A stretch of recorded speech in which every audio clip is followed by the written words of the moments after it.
한 권사님을 어머니로 둔 아들이 어느 날 주일 아침에 어머니에게 얘기했습니다. 어머니, 오늘 하루만 예배 빠지면 안 될까요? 진짜 싫네요. 어머니가 이유를 물었습니다. 왜 그러냐 아들? 아들이 말합니다. 첫째는 어머니, 오늘만이라도 좀 늦잠을 좀 잤으면 좋겠습니다. 주일 진짜 10분이 귀합니다. 조금만 더 자고 싶습니다. 둘째는 성가대 찬양의 화음이 엉망이라서 듣기가 참 곤란합니다. 셋째는 장로님 기도가 너무 길어요. 그러자 어머님이 그에 대해서 대답을 하셨습니다. 아들, 예배는 선택이 아니라 필수니까 가서 졸더라도 가서 졸아라. 하나님은 용서해 주신다. 둘째로 성가대 찬양은 너 들으라고 하는 것이 아니라 하나님께 올리는 거니까 힘들어도 하나님이 힘드니까 너는 그냥 귀를 닫고 있어도 된다. 세 번째로 장로님이 문제가 아니라 이놈아 네가 문제다.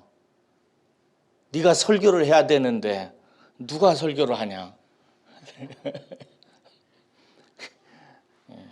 그 아들이 목사였던 것입니다. 여러분 목사도 때로 주일날 하루 쉬고 싶은 마음이 있습니다. 그런데 여러분들은 오늘 아침에 이렇게 왕림해 주셔서 감사하고 여러분의 거룩한 발걸음을 하나님께서 기뻐하실 줄로 믿습니다. 여러분에게 한 가지 마음에 깊이 담으시라고 드리는 말씀인데요. 여러분은 좋은 예배자가 되십시오. 일평생 참되고 진실한 예배를 드리는 예배자가 되십시오. 어떤 책에 보니까 예배는 세 개의 문이다라고 나와 있더라고요. 첫째는 예배는 만남의 문이다라고 이렇게 얘기했더라고요. 누구를 만날까요? 그렇죠. 하나님을 만나러 들어가는 문과 같다라고 얘기했고, 두 번째는 축복의 문이라고 그랬더라고요. 예배를 통해서 성도는 하나님께로부터 은혜와 능력과 복을 받는, 그래서 이 예배는 그 복을 받으러 들어가는 문과 같다라고 얘기하더라고요. 세 번째는 영광의 문이라고 하는데요. 잘 알다시피 하나님께서 여러분들을 지으신 이유는 하나님의 영광을 위해서 지으셨죠.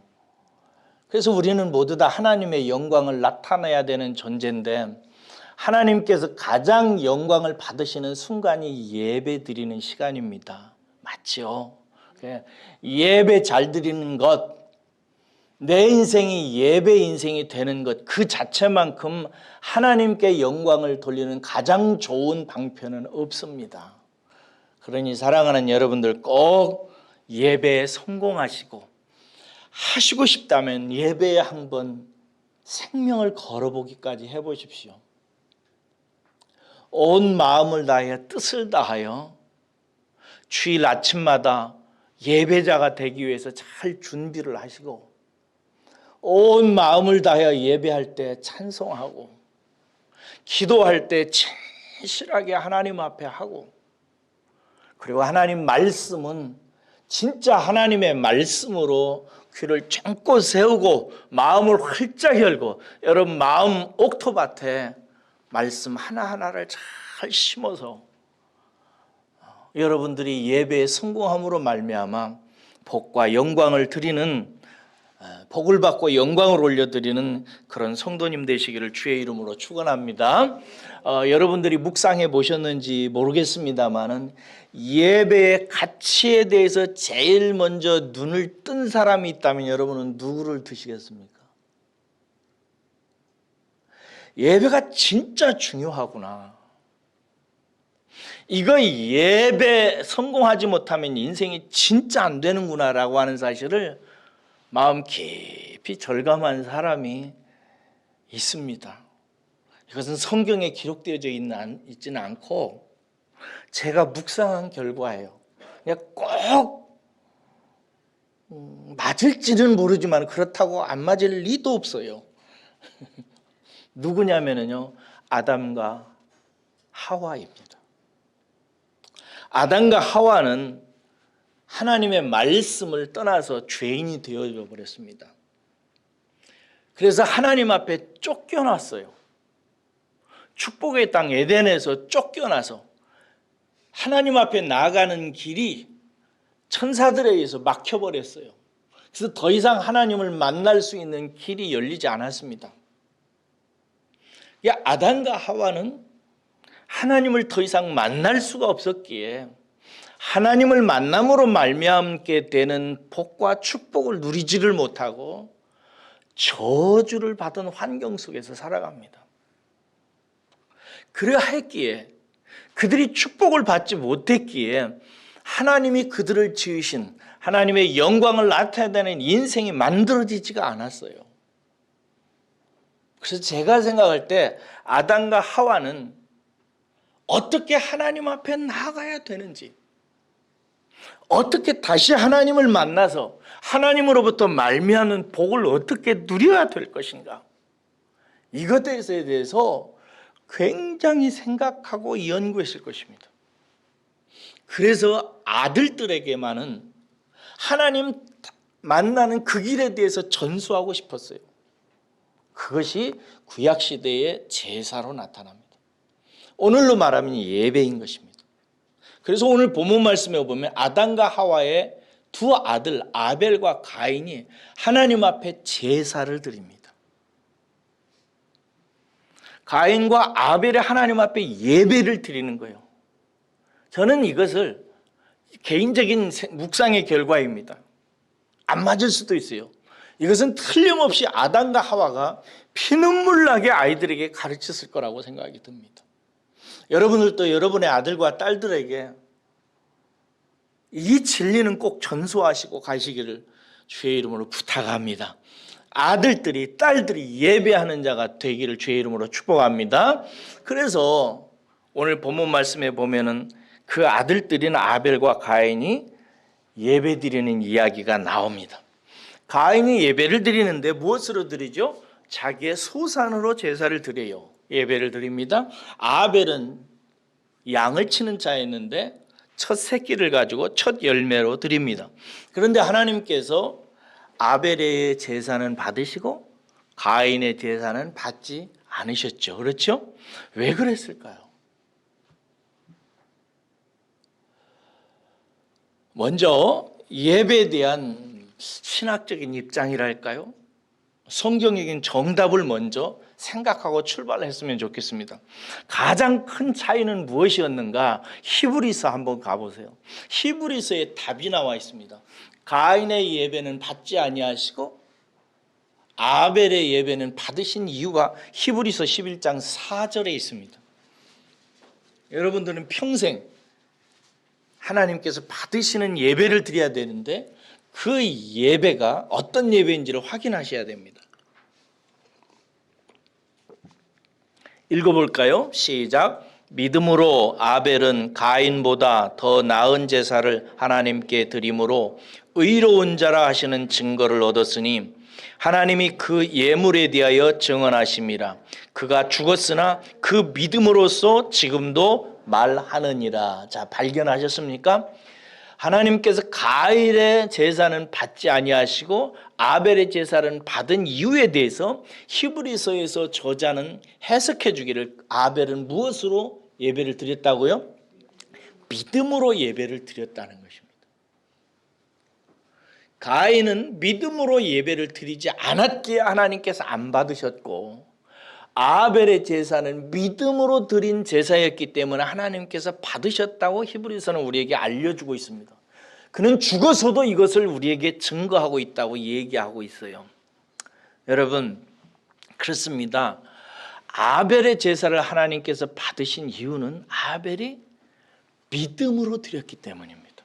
그런데 특별히 히브리서 4장에서 이 말씀을 하는데, 히브리서에는 믿음을 뭐라고 정의를 하냐면요, 하나님께 나아가는 자는 그가 계신 것과 또 그를 찾는 자에게 뭘 주시는 분이심을 믿어야 할지니라, 상 주시는 이심을 믿어야 할지니라라고 정의하고 시작합니다.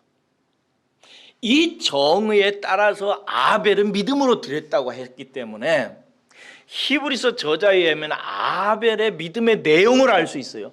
아벨은 무슨 믿음을 갖고 있었냐면은 하나님이 계시다라고 하는 사실을 먼저 믿었어요. 하나님은 계시다. 하나님은 살아계시다. 하나님은 내 곁에 계시다. 하나님은 나와 함께 계시다라고 하는 하나님 계심 신학을 가지고 있었던 것입니다. 그리고 두 번째, 저는 이게 중요하다고 생각해요. 왜냐하면 하나님이 계신 것은 다 알거든요. 근데 두 번째는 놓치기 쉬워요. 예배 드릴 때 이 마음을 깜빡하고 예배 드리기 쉬워요. 두 번째는 뭐냐면 하나님을 찾는 자에게 하나님께서 뭘 주신다고요? 상 주시는 분이라는 사실을 믿어야 할지니라라고 되어 있어요. 하나님은 당신께 나오는 자에게, 예배 드리는 자에게 상 주시는 분이심을 믿어야 된다고. 그러니까 아벨은 무슨 예배를 드리냐면, 하나님은 내 눈에 안 보이고 귀에 들리지 아니하고 내 손으로 만질 수도 없고 볼 수도 없고 만날 수도 없어 보이지만 하나님은 틀림없이 계시다라고 하는 사실을 첫째 믿었고, 두 번째는 내가 하나님께 예배자로서 제사자로서 나갈 때 하나님은 반드시 그 제사를 받으시고 나에게 좋은 것을 주실 것이다라고 하는 믿음을 갖고 예배드렸던 것입니다. 오늘 이 아침에도 여러분들 중에는 믿음으로 예배하는 자가 있고 그냥 예배하는 자가 있을 수 있어요. 사랑하는 여러분, 여러분들은 항상 예배할 때마다 이 자리에 하나님께서 계시다고 하는 사실을 믿으시기를 주의 이름으로 축원합니다. 그 믿음을 가진 사람을 하나님께서 기뻐하세요. 그 사람 찾고 있습니다. 지금 이 자리에 여기에 하나님께서 계시다라고 하는 이 사실을 진짜 믿고 의지하고 확신하려고 하는 사람을, 그 마음을 하나님께서 찾으시고 계신 거예요. 그리고 두 번째로, 내가 이렇게 예배드리면 내 인생이 하나님으로부터 말미암는 복을 얻을 수 있다. 내 인생은 잘 풀릴 수가 있다. 내 가족은 하나님의 경건한 가정이 될 수 있다라고 믿는 사람이에요. 그 사람의 마음을 하나님께서 보시는 것입니다. 그래서 어떤 사람의 마음속에 부흥이 임하면 이 두 가지 세계가 마음속에서 막 끓어요. 저는 나중에 이 히브리서를 연구하다가 제가 어렸을 때 예배당에 들어갈 때, 그리고 그 고향 땅에 부흥이 임해가지고 제가 설레는 마음으로 예배 드릴 때 제 마음이 히브리서에서 얘기하는 믿음하고 일치한다는 사실을 깨달았어요. 제가 아주 어렸을 때 예배당에 다니고 예수님을 믿었는데, 예배당에 들어가면은요, 예배당에 이렇게 문을 딱 들어가면은 마음이 확 달라지는 것을 느꼈어요. 무슨 느낌이었냐면, 이곳은 하나님이 계시는 곳이야. 이게 있었어요. 그리고 막 그때 그 목사님이나 강사님들이 오면은요, 하나님이 계시대. 그래서 우리가 모인 곳은 교회고 교회는 성전이라고, 하나님이 전이라고, 하나님이 계신 곳이라고 막 얘기를 하는 거예요. 근데 제 어린 눈에는 하나님이 안 보이니까 하나님이 어디 계실까 막 궁금했어요. 그래서 언젠가 제가 설교하다 얘기했습니다만, 너무 궁금해가지고 어느 날 주일 예배 마치고 다들 갔는데 혼자 예배실에 싹 들어갔어요. 그래서 하나님을 찾았어요. 하나님을 찾는 자. 하나님 어디 계신가 찾아봤어요. 안 보여요. 그래서 어디 간 줄 아세요? 강대상 위로 올라왔어요. 우리 그 예배당 강대상이 그렇게 높지 않은데, 옛날 시골 예배당 강대상 높잖아요. 그죠? 약간 높아요. 계단이 두세 개가 있어요. 근데 거기는 청소하시는 권사님하고 목사님만 올라가지 딴 사람은 막 올라가면 혼나고 그랬거든요. 그래서 제 마음속에 저 강대상 어딘가에 하나님이 계실 거야 라고 생각이 들었어요. 그래서 강대상에 올라가서 잘 살펴보는데, 이건 이제 유리입니다만은 옛날 강대상 나무로 돼 있잖아요. 나무 안쪽을 보니까요, 상자가 3개가 있어요. 하나, 2개, 3개. 딱 머릿속에 떠오르는 것이, 아, 성부, 성자, 성령님이 여기 계신가 보다. 이렇게 열어봤더니 없어. 근데 그 마음이 하나님을 찾는, 틀림없이 예배 드릴 때 하나님이 계신 이곳에 계신데 하나님을 찾아봐야 되겠다라고 하는 그 마음이 그 어린 마음 속에 있었던 거예요. 여러분, 하나님이 상자 속에 계실 리는 없죠. 예배하는 이 무리 가운데 함께 하고 계세요. 오늘 아침에도 제가 말씀을 드렸습니다만 정창균 총장님이 늘 자주 하는 말이, 장소가 어디든지 규모가 얼마든지 하나님은 예배하는 자를 찾으신다고. 그곳에 하나님께서 계시다고. 저는 총장 교수님이 그 조그마한 교회를 하는 그 목회자들을 격려하려고 하는 그 사랑의 마음을 마음으로 받아요. 혹시 예배드리다가 성도 몇 명 안 모이는 교회라서 목사들이 이렇게 낙심하거나 마음에 실족한 상태에서 예배 인도할까 봐서 장소가 어디든지 규모가 몇 명이든지 하나님은 항상 그곳에 계시다고. 사랑하는 여러분, 아벨의 마음속에는 하나님은 항상 나와 함께 계시고, 내가 하나님을 찾고 하나님께 나가면 하나님께서는 내게 좋은 것을 주신다라고 하는 믿음을 갖고 제사 드렸어요. 이게 중요합니다. 하나님이 여기에 계신데 여러분, 어떻게 예배가 안 드려지겠어요? 저는 여러분의 마음속에 예배 드리러 나올 때마다 예배하는 그곳에 하나님께서 계시다라고 하는 사실이 늘 잊혀지지 않고, 내가 예배 드리면 하나님이 기쁘게 받으시고 좋은 곳으로 나와 함께 하실 것이라고 하는 사실을 믿으시기를 주의 이름으로 축원합니다. 이 시간에 이 진리가 여러분의 심령에 새겨지기를 주의 이름으로 축원합니다. 네, 그게 첫 번째 중요한 이치입니다. 여러분들 생각해 보세요. 분명히 할 게 있는데 이 진리와 관련해서 여러분들은 지금까지 살아오면서 뭐가 제일 무섭은 것이라고 생각을 하시에요? 뭐가 제일 무서운 거라고 생각하세요? 저희 아버지는 저보고 사람이 제일 무섭다고 그랬는데, 여러분들은 지금까지 살아오시면서 뭐가 제일 무서운 거예요? 저는 죄라고 생각합니다. 죄보다 무서운 것은 저는 없다고 생각합니다. 그러면 여러분, 성도의 죄는 뭐예요? 성도에게도 죄가 있어요. 로마서 14장 23절에 보면은 이렇게 돼 있어요. 믿음을 따라 하지 아니하는 것은 다 죄니라, 이렇게 돼 있어요. 믿음으로 하지 않는 모든 것이 다 죄입니다. 그러니까 여러분, 오늘 이 시간에 여기에서 예배드리는 어떤 사람도 예배를 드리면서 죄를 짓고 있는 사람이 있을 수가 있다는 얘기예요. 무슨 얘기인지 이해하셨어요? 예배를 드리면서 믿음으로 드리지 않는 예배는 뭐 하고 있는 거예요? 죄 짓고 있는 거라는 뜻이에요. 우리의 형식적 예배가 하나님과는 아무 상관없는 일이 될 수 있고, 오히려 하나님 앞에서 죄 짓는 일이 될 수 있다는 사실을 명심하셔야 돼요. 예배 드릴 때 꼭 믿음으로 하나님 계신 것, 내가 이렇게 예배 드리면 하나님께서 받으신다는 사실, 그리고 하나님께서 좋은 것으로 내게 주신다는 사실을 기억하고 꼭 예배를 믿음으로 드리시기를 주의 이름으로 축원합니다. 그 다음으로 생각해야 될 것이 이제 본문 말씀에서 예배의 필수 요소가 뭐냐예요. 우리가 예배 드리는데 꼭 그 빵 속에 안고처럼 예배에 꼭 들어있어야 되는, 우리의 마음, 믿음의 마음 속에 들어있어야 되는 예배의 영적 필수 요소가 뭐냐 하는 거예요. 창세기 4장 3절과 4절 보십시오.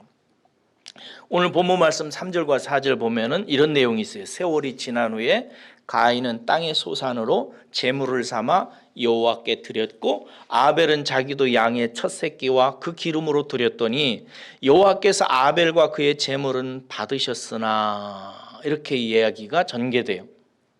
여기 보면 가인은 땅의 소산으로 드렸다고 그랬고요, 동생 아벨은 양의 첫 새끼로 드렸다는 대목을 발견할 수 있습니다. 여러분, 하나님께서 혹시 가인은 땅의 소산으로 드렸기 때문에 안 받으셨고 아벨은 양의 첫 새끼를 드렸으니까 받았다라고 생각해서 여러 옛날에는 이거 가지고 신비한 설교를 하시는 분들이 있어요. 그런데 가인이 땅의 소산으로 드렸기 때문에 안 받았고 아벨이 양으로 드렸기 때문에 받았다고 주목할 필요는 없습니다. 왜냐하면은 하나님은 레위기서에도 보면은 곡식으로 드려도, 땅의 소산으로 드려도 받으셨습니다. 그러니까 재물이 뭐냐 하는 것이 초점은 아닙니다. 거기에 주목할 필요는 없어요. 우리가 주목해야 될 것은 성경이 특별히 아벨의 재물에 대해서 첫 새끼라고 언급한 부분입니다. 첫 새끼를 드린 것입니다. 이것은 가인과 다른 점이에요. 여기서 우리는 처음 것에 대한 성경의 의미를 생각하셔야 되는데요. 아실 거예요. 처음 것은 무엇을 뜻하죠? 전부를 대표하는 개념입니다. 성경에서. 예를 들어서 애굽을 하나님께서 심판하실 때 짐승의 첫 새끼와 사람의 장자를 죽이셨다고요. 그렇죠? 그것은 무엇을 뜻하는 거예요? 짐승의 첫 새끼만 죄고 장자만 죄인이라서 그놈들 뽑아서 죽인 거예요? 아니죠. 그 첫 새끼와 장자는 전체를 대표하는 개념이란 말이에요. 그래서 하나님께서 장자를 죽이신 것은 사실은 다 죽인 것과 같은 거예요. 다 심판받은 거예요. 대표로 장자만 심판을 받았을 뿐이지 다 받은 것을 의미합니다. 그래서 성경에서 첫 것을 드린다라는 것은 무엇을 의미하냐면 다 드린다는 뜻이에요. 아벨이 양의 첫 새끼를 드리는데 사실은 아벨의 마음속에서는 무슨 생각이냐면 하나님 것을 드리는데 사실은 모든 양들이 다 하나님 것이라는 의식을 갖고 있는 거예요. 근데 제사니까, 제사는 어쨌든 세레모니니까, 형식이니까 그 중에 하나만 대표로 삼아서 하나님께 드린 거예요. 이게 아벨의 마음속에서는 모든 것이 다 하나님 것이라고 하는 의식이 있어요.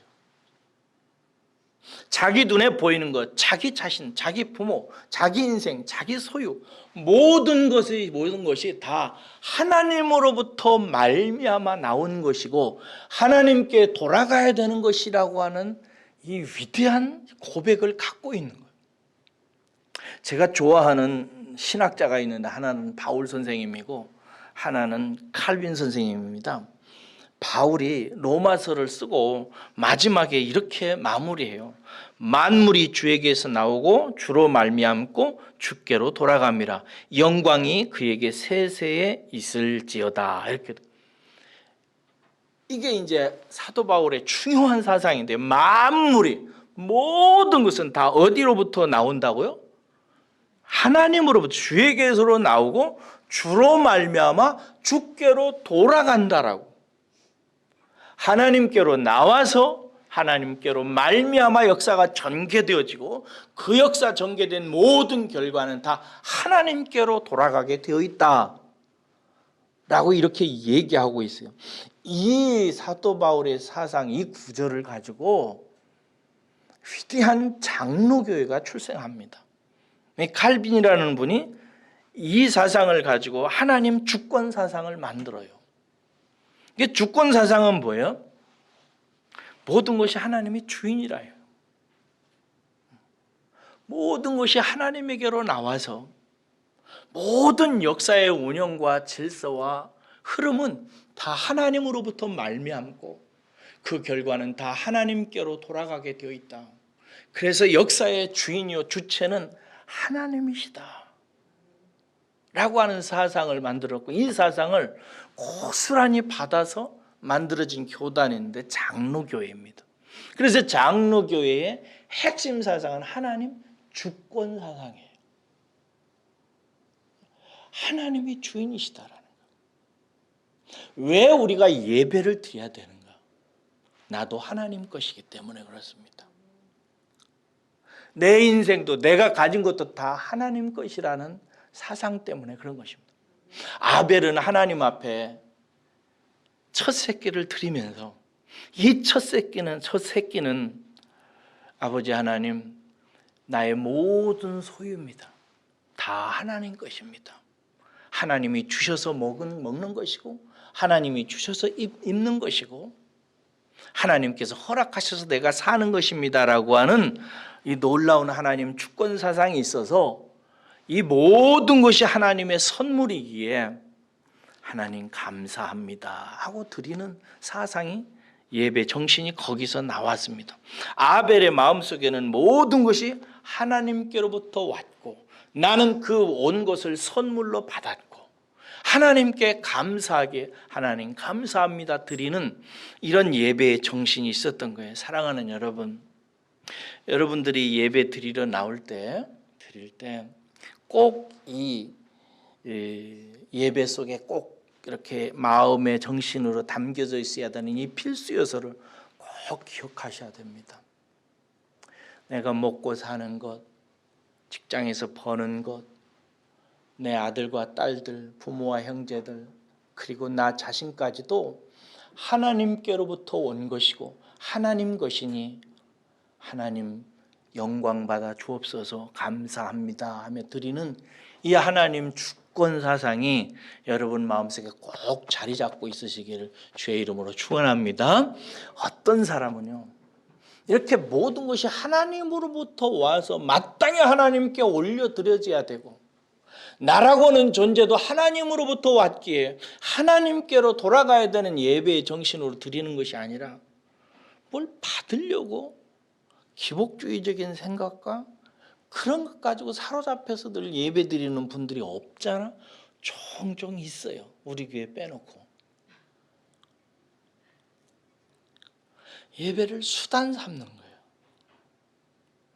자기 성공하고 출세하고 건강하고 복받고 이런 수단으로 삼아서 내가 잘 하나님 앞에 보이면 하나님이 복 주실 거야 라고 생각해서 예배를 그렇게 하나님께서 떨어지는 콩고물 얻기 위한 수단으로 활용하는 사람들이 참 많고, 그런 예배들도 있어요. 아예 그렇게 막 대놓고 축복성회를 하는 사람들이 얼마나 많은지 몰라요. 아니에요. 우리는 마땅히 하나님으로부터 나왔고 하나님께로 다 받았으니 하나님께 감사함으로 돌리는 예배가 되어야 될 줄로 믿습니다. 그렇게 하시기를 바랍니다. 하나 더 생각해야 되는 것이 예배의 진정한 그러므로 의미는 무엇냐 이거예요. 여기서 주목할 것은 아벨이 하나님께 양의 첫 새끼와 기름으로만 드린 것이 아니라는 것입니다. 뭘 드렸는가? 자기를 드렸습니다. 어디서 알 수 있어요? 찾아보세요.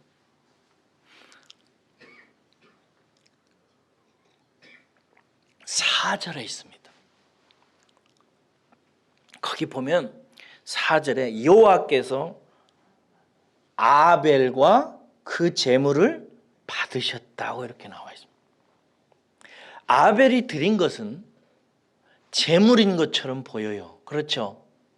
근데 하나님은 제물만 받으셨다고 얘기하지 않습니다. 뭘 받으셨어요?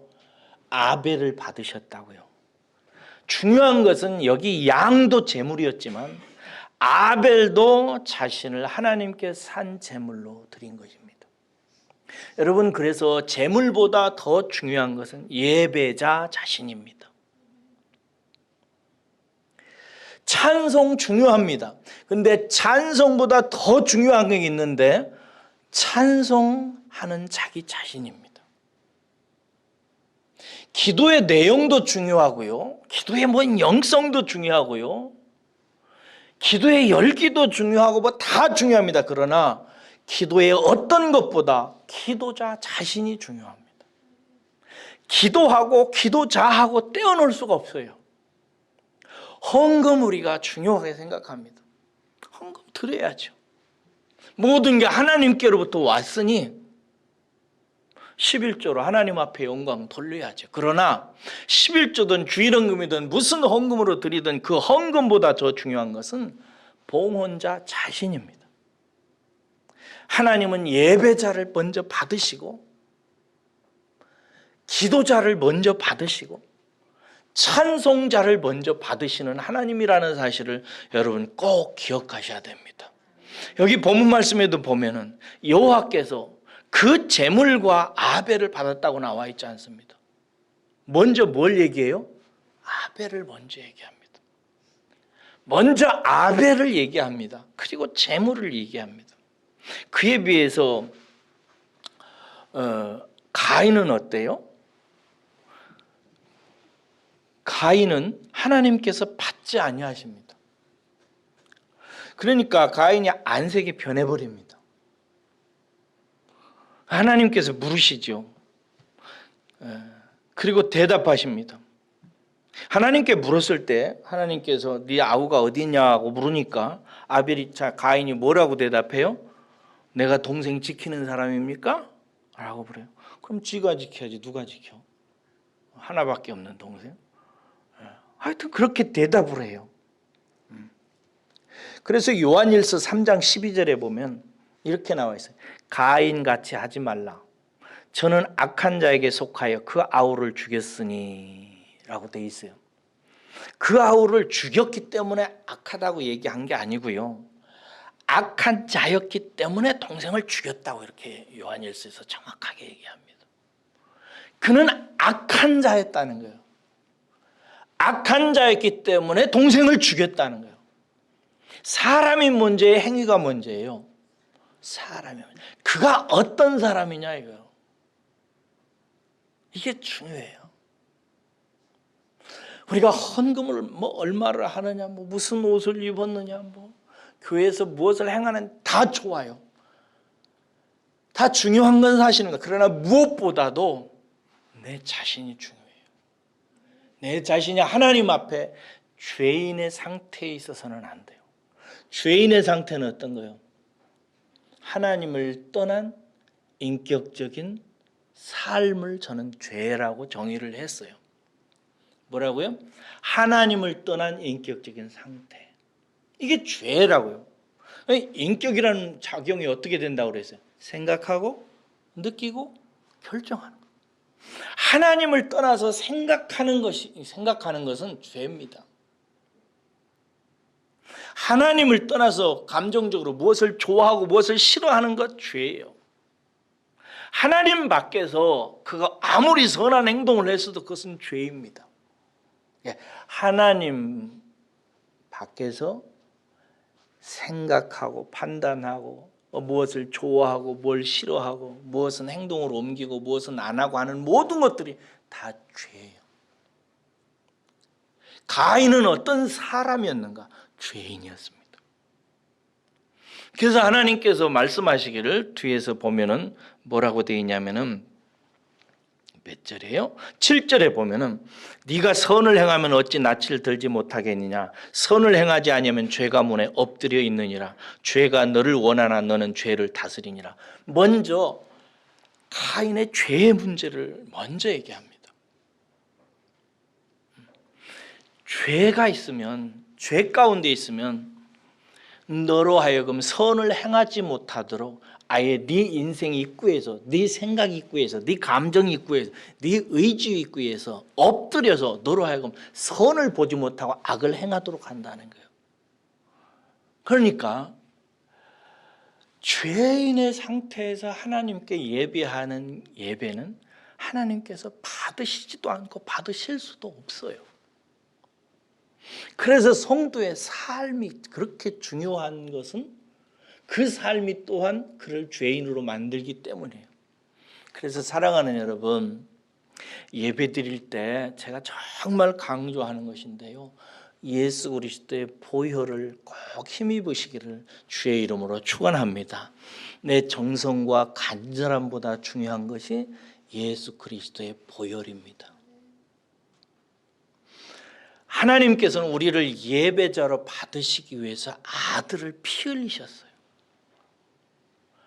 아들이 피 흘리신 이유는 우리가 하나님 앞에 다시 들어가서 그 축복의 예배의 문으로 들어갈 수 있게 하기 위해서 그런 거예요. 그 축복의 문, 예배의 문으로 들어가기 위해서는 죄인이어서는 안 돼요. 죄인의 상태에서 예배를 하면 그는 죄를 짓고 있는 것이라고요. 믿음으로 할 수가 없어요. 그래서 예배의 가장 중요한 것은 무엇이냐? 예수 그리스도인 줄로 믿습니다.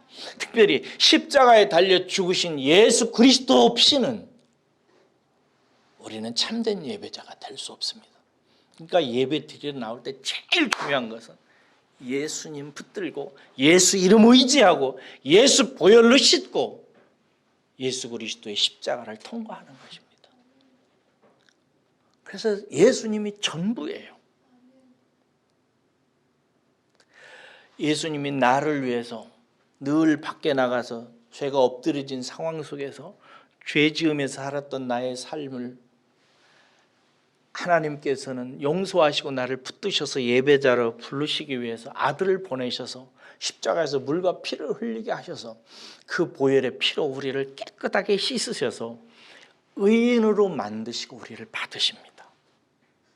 그러므로 예배 제가 주일 낮 예배뿐만 아니라 금요 밤 예배 때도 늘 찬송을 한두 개 한 다음에는 꼭 보혈을 의지하는 찬송을 이렇게 여러분들에게 함께 하자고 합니다.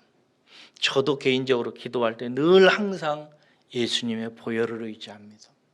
사랑하는 여러분, 예배의 핵심은 예수 그리스도의 보배로운 피입니다. 그리고 예배 그 보혈의 피로 씻은 다음에 자기 자신을 하나님께 나아가서 하나님께 드릴 때 아벨을 받으신 하나님께서 저와 여러분도 받으시는 것입니다. 내가 받아들여지지 않으면 나의 예배는 죄의 형태일 뿐입니다. 내가 받아들여져야 됩니다. 누구든지 주 예수 그리스도의 보혈을 믿고 예수 그리스도의 이름을 믿는 자는 하나님께서 그를 받으십니다. 늘 예배할 때마다 보혈로 씻으시기를 주의 이름으로 축원합니다. 오늘 또 하나님께서는 이렇게 예배하는 자를 찾으세요. 찾습니다.